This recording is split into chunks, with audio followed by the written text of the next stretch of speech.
आनंद सद्गुरु साईनाथ महाराज की जय। మనకు షిరిడిలో ద్వారకామాయిలో సాయిబాబా 60 సంవత్సరాలు ఉన్నాడు. ఆ ద్వారకామాయినప్పుడు సాయిబాబా యొక్క ప్రియ భక్తురాలు లక్ష్మి అనే ఒక అమ్మ ఉండేది, మంచి ప్రియ భక్తురాలు. ఆమెలోని ద్వారకామాయిలో సాయిబాబా చెప్తాడు, అమ్మా నాకు ఆకలి అవుతుంది, వెళ్ళి రొట్టెలు చేసుకొని తీసుకొని అంటాడు. సాయిబాబా చెప్పగానే ఆ లక్ష్మి అనే ప్రియ భక్తురాలు వెళ్ళి రొట్టెలు తీసుకొని వస్తుంది. అప్పుడు ఆ రొట్టెలు తీసుకొని సాయిబాబా ఆ ద్వారకామాయిలో ఉన్న ఒక కుక్కకు ఆ రొట్టెలు తీసి వేస్తాడు. అప్పుడు ఆ లక్ష్మి చాలా బాధపడుతుంది. ఏంది బాబా, నువ్వు ఆకలి అవుతుందంటే నేను వెళ్ళి రొట్టెలు తీసుకొని వచ్చాను, కానీ నువ్వేమో ఆ కుక్కకు వేసావు ఏందని చాలా బాధపడుతుంది లక్ష్మి అనే భక్తురాలు. అప్పుడు బాబా అంటాడు, అమ్మా ఆ కుక్క ఆకలి తీరిస్తే నా ఆకలి తీర్చినట్టే అంటాడు. ఆ కుక్క ఆకలి తీరిస్తే నా ఆకలి తీర్చిందే అంటాడు. అంటే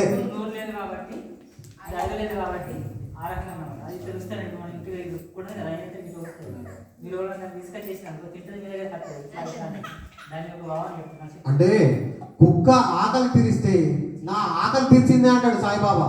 అంటే కుక్కలో కూడా నేను అంటాడు, కుక్కలో కూడా ఒక ఆత్మ ఉంటుంది. ఆ ఆత్మనే ప్రతి మనిషిలో ప్రతి జంతువులో ఒక ఆత్మ ఉంటుంది. ఆ ఆత్మనే షిరిడి సాయిబాబా. అందుకోసమే మీరు ఎప్పుడైనా ఎవరైనా మన దగ్గరకు వచ్చి ఏమైనా పైసలు కావాలి ఏమైనా ఉంటే కానీ మనకి ఇవ్వడం ఇష్టం లేకపోతే లేవని చెప్పాలి, కానీ గట్టిగా అరవద్దు. ఎప్పుడైనా కుక్కలు ఏమైనా మన దగ్గర జంతువులు దానికి వస్తే ఏమైనా పెట్టండి. కుక్కకు పెడితే సాయిబాబా పెట్టినంత సమానం. ఇంకో సద్గురు సాయినాథ్ మహారాజ్ కి జై. ఇంకొక కథ, మంచి కథ చెప్తాను. ఈ కథలోని నీతి అందరూ గ్రహించండి. ఈ కథలోని నీతి ఎవరైనా పాటిస్తారో వాళ్ళకు మంచి ఫలితాలు ఉంటాయి.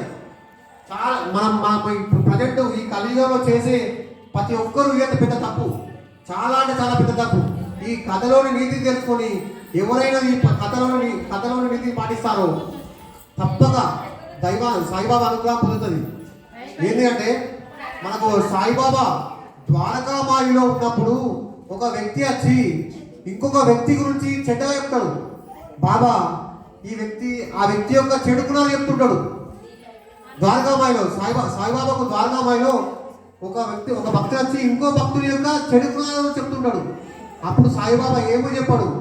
అప్పుడు సాయిబాబా లేచి లెండివనం వెళ్తాడు. పక్కపుంటే ఉంటుంది ద్వారకామాయి చూస్తాను, పక్కపుంటే లెండివనం ఉంటుంది, లెండి తోట. ఆ లెండి తోటలో ఒక పంది ఉంటుంది. ఆ లెండి తోటలో పంది చేస్తుంది, అమేద్యం తింటుంటది. ఒక పంది మనం చూస్తుంటాం, విలేజ్లో పందులు ఉంటాయి. ఆ పందులు ఏంటంటే తెలుసా మీకు, బయట అన్ని గలీజ్ తింటుంటాయి పందులన్నీ. అప్పుడు ఆ పందిని చూపించి ఆ భక్తుతో అంటాడు, బాబా అమ్మ ఆ భక్తుతో అంటాడు, చూడు ఆ పంది ఎంత రుచిగా తిరుగుతున్నది, అమేద్యమును నీ స్వభావం కూడా అట్టిదే అంటాడు. ఎప్పుడైనా మనం ఇతర వ్యక్తుల యొక్క చెడు భావాలు, ఇతర వ్యక్తుల యొక్క చెడు గుణాలు, చెడు ఆలోచనలు, మనం చేసే చెడ్డ పనులు ఎన్నడూ కూడా చెప్పదు. అలా చెప్తే మనం షిరిడికి వచ్చిన పుణ్యఫలము, మన సాయిబాబా దర్శన పుణ్య ఫలితము అది వృధా అయిపోతుంది. ఎప్పుడైనా ఒక వ్యక్తి యొక్క చెడు భావం ఇతర వ్యక్తులతో చెప్పడం కానీ ఎన్నడూ చేయకూడదు. అలా చేస్తే మనం సాయిబాబా దర్శించిన వృధా అయిపోతాం చెప్తాడు.